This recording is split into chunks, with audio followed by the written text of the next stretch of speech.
Hey guys, this is Killrob speaking, and today I have a rather big update for you. And that is probably because I didn't give you an update for a long time. That is because we have been really busy implementing new things into the car designer.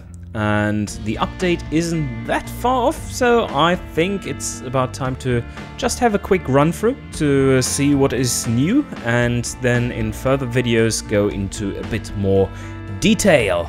So let's go right into it, and the first thing you see, we have leather, no, not leather chassis, those would be a bit too wiggly and not really sturdy, so we are instead having leather chassis, and different material choices there, of course. Let's choose the heavy rusty one.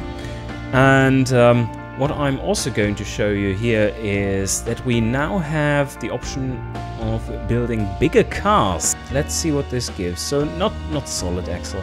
Let's choose something more reasonable. Alright, semi-trailing arm. Now for the body shells. As you can see, there are more options here now. And what we are going for is the so far largest car there is. And that would be this one. As you can see, it is freaking huge. And what you also see is that its engine bay is pretty much huge. And let me just check. Did we? Yes, longitudinal. So this canal you see there will be used for the gearbox, of course. Let's make it a banana. It's a huge banana.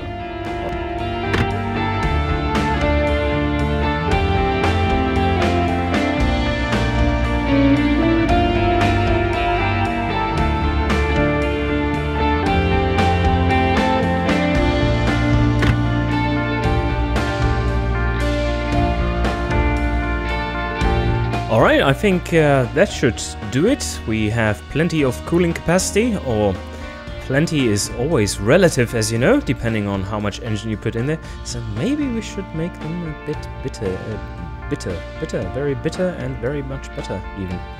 So let's go for that. Ah yes, now we're talking. That's a lot of cooling and a big smiley face. Nice. But it looks a bit like Grim. That car's freaking scary. Yeah, it's looking nice from the side. Alright, so let's save this one as the huge platform. So first of all, we have a huge engine bay, which needs to be filled. And let's check out what we can actually put in there. And that would be rear-wheel drive, and then we choose an engine, and then... Whoa, what is this? Let's see.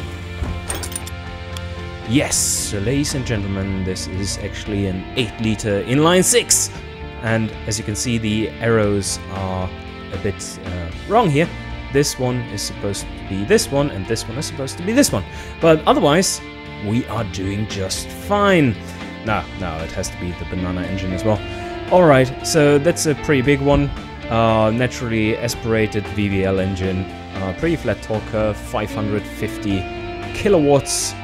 At 6,500 RPM, I basically just chose seriously good components in there. It is a maximum bore and stroke engine.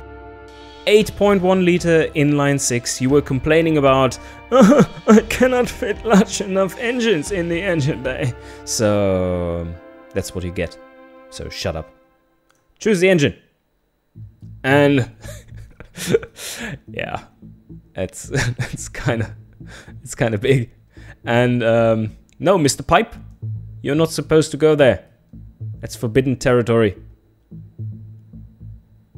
Yeah, it's going snorkeling outside the car. 6 ratios, and we use 5 for actually getting to the top speed, and have 1 for overdrive. 471 kilometers an hour if you encounter a very steep downhill. Right, so let's check what we have here. I won't be putting large tires on here because I couldn't scale the or flare out the wheel arches yet.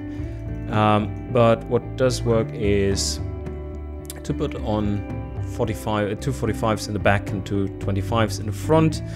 Let's choose normal road compound, and yes, this one does support bigger tires as well. Pretty big ones. Whoa, balloon tires, here we go. Alright, and now make them bigger. Woohoo! 20-inch rims. Not very practical and not good for ride comfort, so let's go down to 18, which is large enough, I'd say. Aerodynamics, yes, here there's something new and pretty significant as well. So now you do have under tray options, and they kind of matter. We have different variants of cladding for the under tray. It's not visually shown yet. I don't know if it ever will be. It looks pretty clad to me, apart from the leather sticking out. We do have more cooling available, which we can put somewhere else. You have vents on the front here, and Mr. Pipe is looking up. So this can now actually be used to cool your brakes as well. So you can divert airflow from your cooling, which usually goes to the engine, to go to the brakes. And that's not really shown yet what is going to the brakes, but well, you can see it from this number. The difference between this number now and the one I'm setting is what is going to the brakes. So let's put it such that it's enough for cooling the full engine, and the rest goes to the brakes, to the front brakes at least. So then we do have a full cladding here. We do not have aerodynamic parts on here. If you had, you would be able to set the angle, like the angle of attack of the wings and the lips, so that you can produce more aerodynamic downforce for cost, of course, and that is the aerodynamic efficiency. So right now we don't have anything here. If we had lips or something, that would matter. But what we do have is a kind of aerodynamic under tray. And for that one, you can also set, if you want to have it just fully clad, you can just move the slider down, or you can adjust it so that you get a bit of diffusing at the end or something, so that you get more downforce, but you will also sacrifice aerodynamic efficiency. Let's go to another new tab, which still has fugly UI, as you are seeing right here. There will be a number of seats which you can choose. For sports cars, there may even be the option of one seat, and for minivans up to, I guess, what would that be, like 9 seats, depending on what body shell you are choosing, of course. And then we have interior options, and those are kind of what you would expect from basic, where there's where you are lucky if there's cloth on anything and not just bare metal.